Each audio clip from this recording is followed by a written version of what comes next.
What's up, everybody? So, news broke last night that the United States is looking to grant immunity to Mohammed bin Salman over the killing of Jamal Khashoggi.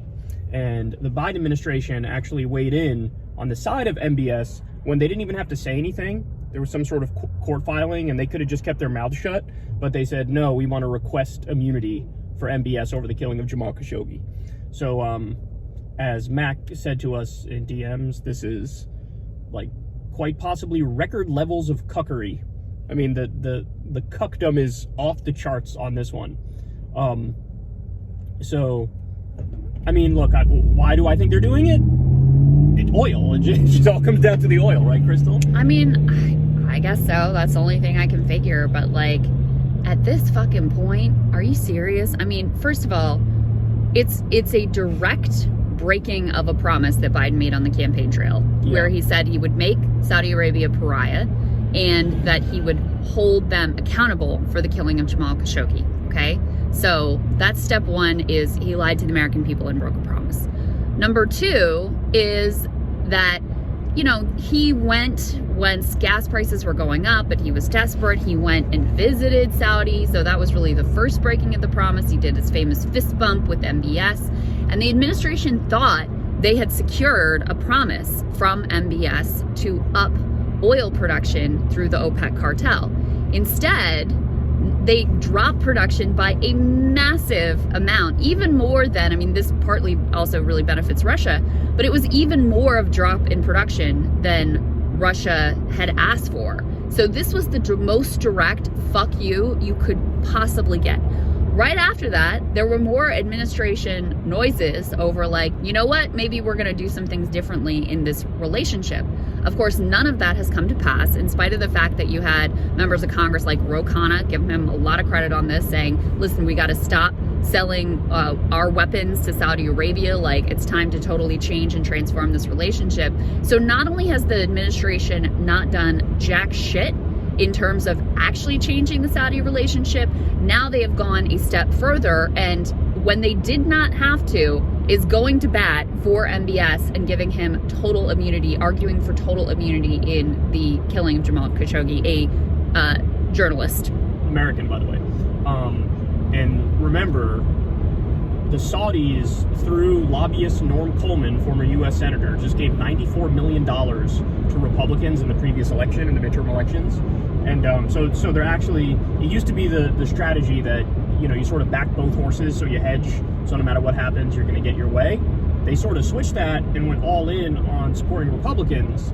And even given that, Biden is like groveling at their feet. Yes. And I think that it does have, you know, it's mostly to do with gas prices. And this is all just to, like, avoid, there's a couple things Biden could do on the gas prices front. I mean, he could ban oil exports. It was actually in 2015, I believe it was, Republicans lifted the ban on U.S. and oil and gas exports.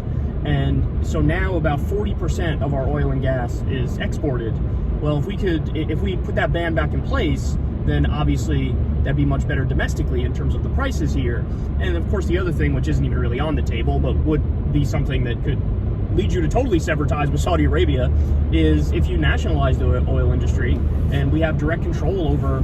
I mean, that would be the best solution, because in the short term, they need to up production. The longer, mid to long term, you obviously want to wind down production, move to renewables. But there's something else that the administration actually did float before the midterms, which is a windfall profits tax, which would basically be like, listen, you all are making record-breaking profits, and you can use it as effectively a threat. Like, if you don't up production now in the short term to bring prices down, we will tax your asses. We will institute a windfall profits tax. It's insanely popular with the American people. It's like 70-80% support, overwhelming majority of Democrats and independents, and also a majority of Republicans. So making that threat more serious is another thing that they can do. But just going back to the Saudi piece of this, you know, even if you don't care about the human rights part and you don't care about, like, the principle and the morality of it, just on a pure realpolitik level, this makes no fucking sense. You've tried the grovel to Saudi and bend the knee and go do the trip on, you know, and do the fist bump. You've tried that and that failed. Clearly the thing that they would most respond to is playing some hardball instead of just always giving them every single thing that they want. So even from just a basic strategic perspective, this approach makes absolutely no sense. And, you know, that's without even accounting for the, you know, atrocious human rights aspect of this as well. And they say, you know, this is just granting them diplomatic immunity, which is a very common thing. You know, other states have it. But remember, there were a bunch of lawsuits against Iran over 9/11 that worked their way through the U.S. court system. So the leaders of Iran were granted diplomatic immunity. And by the way, they didn't even do 9/11. They had nothing to do with 9/11 whatsoever. So what do we, like, what is even the point of continuing this strategic relationship if they spit in our eye and, you know, we come groveling back to them every single time? What's the point? Right. Like, well, what? So you have some bases in the region or something? They've is that clearly... the oil in the bases? Is that it? They've clearly decided, MBS and the Saudis have clearly decided to be partisan actors. I mean, they directly tried to fuck Biden in the midterms. And so he should be coming in with a position of strength right now of like, oh, look how that worked out for you. You tried to fuck me and the Democrats in the midterms. Guess what? We're still here. Guess what? I'm very likely to be president again in another, you know, couple of years, get reelected. So you're going to be dealing with me for a while. He should be in a much stronger position now, but instead we get this weak shit. When again, I think it's really important to say, they didn't have to say anything. They didn't have to take a position one way or another. They chose to weigh in on behalf of MBS. He's trying to, like, kill him with kindness approach.